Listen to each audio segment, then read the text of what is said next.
കേട്ടറ്റ് December 2025 result കഴിഞ്ഞ മാസം വന്നിട്ടുണ്ടായിരുന്നു. റിസൾട്ട് കഴിഞ്ഞിട്ട് സർട്ടിഫിക്കറ്റ് വേരിഫിക്കേഷൻ്റെ നടപടികളൊക്കെ ഇപ്പോൾ ഓൾറെഡി തുടങ്ങിയിട്ടുണ്ട്. അതിൻ്റെ അപ്ഡേറ്റുകളും ന്യൂസുകളൊക്കെ നിങ്ങൾ കണ്ടിട്ടുണ്ടായിരിക്കും. കേട്ടറ്റിൻ്റെ സർട്ടിഫിക്കറ്റ് വേരിഫിക്കേഷനുമായി ബന്ധപ്പെട്ടിട്ട് പുതിയ 3 നിർദ്ദേശങ്ങൾ അടങ്ങിയിട്ടുള്ള ഒരു സർക്കുലർ അവർ പുറപ്പെടുവിച്ചിട്ടുണ്ടായിരുന്നു. അതിൽ പറയുന്ന കാര്യങ്ങൾ ജസ്റ്റ് ഒന്ന് നോക്കാം.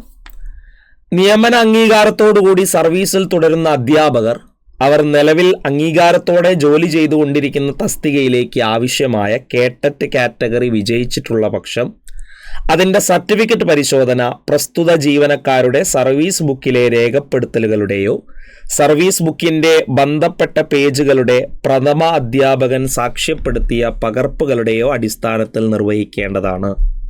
ഇത് സർവീസിലുള്ള അധ്യാപകർക്ക് കേട്ടറ്റിൻ്റെ വേരിഫിക്കേഷനുമായി ബന്ധപ്പെട്ടിട്ടുള്ള പ്രധാനപ്പെട്ട നിർദ്ദേശമാണ്. നിർദ്ദേശം ഒന്നും കൂടെ നോക്കാം. പ്രസ്തുത ജീവനക്കാരുടെ സർവീസ് ബുക്കിലെ രേഖപ്പെടുത്തലുകളുടെയോ സർവീസ് ബുക്കിൻ്റെ ബന്ധപ്പെട്ട പേജുകളുടെ പ്രഥമാധ്യാപകൻ സാക്ഷ്യപ്പെടുത്തിയ പകർപ്പുകളുടെയോ അടിസ്ഥാനത്തിൽ നിർവഹിക്കേണ്ടതാണ് എന്ന് പറഞ്ഞിട്ടുണ്ട്.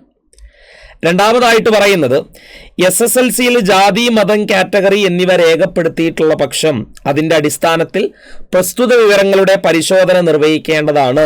ജാതി സർട്ടിഫിക്കറ്റ്, നോൺ ക്രിമിലിയർ സർട്ടിഫിക്കറ്റ് എന്നിവ ഹാജരാക്കണമെന്ന് നിർദ്ദേശിക്കേണ്ടതില്ല. അതായത് ഈ SSLC സർട്ടിഫിക്കറ്റിൽ തന്നെ ജാതി മതം കാറ്റഗറി എന്നിവ രേഖപ്പെടുത്തിയിട്ടുണ്ട്. അപ്പോൾ അതുകൊണ്ട് തന്നെ അതുപയോഗിച്ചിട്ട് വേരിഫിക്കേഷൻ നടത്തണമെന്ന് പറഞ്ഞിട്ടുണ്ട്. ജാതി സർട്ടിഫിക്കറ്റ്, നോൺ ക്രിമിലിയർ സർട്ടിഫിക്കറ്റ് എന്നിവ ഹാജരാക്കണമെന്ന് നിർദ്ദേശിക്കേണ്ടതില്ല എന്ന് പറഞ്ഞിട്ടുണ്ട്. മൂന്നാമതായിട്ട് സെക്കൻഡറി സ്കൂൾ ലിവിംഗ് സർട്ടിഫിക്കറ്റിൽ ജാതി മതം കാറ്റഗറി എന്നിവ രേഖപ്പെടുത്തിയിട്ടില്ല എങ്കിൽ മാത്രം ജാതി സർട്ടിഫിക്കറ്റ്, നോൺ ക്രിമിലിയർ സർട്ടിഫിക്കറ്റ് എന്നിവ ഹാജരാക്കാൻ നിർദ്ദേശിക്കാവുന്നതാണ്. ഇത് കേട്ടറ്റിൻ്റെ 2025 ഡിസംബറിൽ പരീക്ഷയിൽ വിജയിച്ചവരുടെ സർട്ടിഫിക്കറ്റ് വേരിഫിക്കേഷന് ശ്രദ്ധിക്കേണ്ട കാര്യങ്ങളാണ്. ഈ 3 കാര്യങ്ങൾ അടങ്ങിയിട്ടുള്ള പുതിയ സർക്കുലർ കഴിഞ്ഞ ദിവസം പുറത്തുവിട്ടിട്ടുണ്ടായിരുന്നു. അപ്പോൾ അതൊന്ന് പ്രത്യേകം ശ്രദ്ധിക്കണമെന്ന് അറിയിക്കുന്നു. അടുത്തതായിട്ട് കേട്ടറ്റിൻ്റെ സർവീസിലുള്ള അധ്യാപകർക്കുള്ള എക്സാം മാറ്റിവെച്ചിട്ടുണ്ടായിരുന്നു. അത് നടക്കേണ്ടിയിരുന്നത് ജൂണിലായിരുന്നു, അത് ആഗസ്റ്റിലേക്ക് മാറ്റിവെച്ചിട്ടുണ്ടായിരുന്നു. സെൻസസ് കാരണം, അതായത് അധ്യാപകർക്ക് സെൻസസ് ഡ്യൂട്ടിയുള്ള കാരണത്താൽ അത് എക്സാം എന്തിലേക്ക് മാറ്റിവെച്ചിട്ടുണ്ടായിരുന്നു, മാറ്റിവെക്കും എന്ന് പറഞ്ഞിട്ട് നമ്മളൊരു വീഡിയോ ചെയ്തിട്ടുണ്ടായിരുന്നു. അപ്പോൾ അത് ഒഫീഷ്യലായിട്ട് എന്ത് ചെയ്തിട്ടുണ്ട്, ജൂലൈയിൽ നിന്ന് ആഗസ്റ്റിലേക്ക് മാറ്റിവെച്ചിട്ടുണ്ട്. അപ്പോൾ ഇനിയും തയ്യാറാകാത്തവരാണെങ്കിൽ അവർ ആ എക്സാമിന് വേണ്ടിയിട്ട് എത്രയും പെട്ടെന്ന് തന്നെ തയ്യാറാവുക.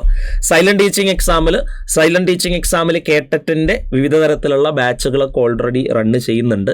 K1-ൻ്റെയും K2-ൻ്റെയും ലൈവ് ബാച്ചുകൾ ഓൾറെഡി റൺ ചെയ്യുന്നുണ്ട്. K3-യിൽ മാത്തമാറ്റിക്സിൻ്റെയും ഇംഗ്ലീഷിൻ്റെയും ലൈവ് ബാച്ചുകളുണ്ട്. ബാക്കിയുള്ള സബ്ജക്റ്റുകളുടെയൊക്കെ റെക്കോർഡഡ് ബാച്ചുകളും അവൈലബിൾ ആണ്. അപ്പോൾ എത്രയും പെട്ടെന്ന് തന്നെ അടുത്ത കേട്ടറ്റിന് വേണ്ടിയിട്ടുള്ള നിങ്ങളുടെ പ്രിപ്പറേഷൻസ് സ്ട്രോങ് ആക്കുക. ഇനിയുള്ള കേട്ടറ്റ് വളരെ ഇമ്പോർട്ടൻ്റ് ആണെന്നുള്ള കാര്യം മറക്കാതെ ഓർക്കുക.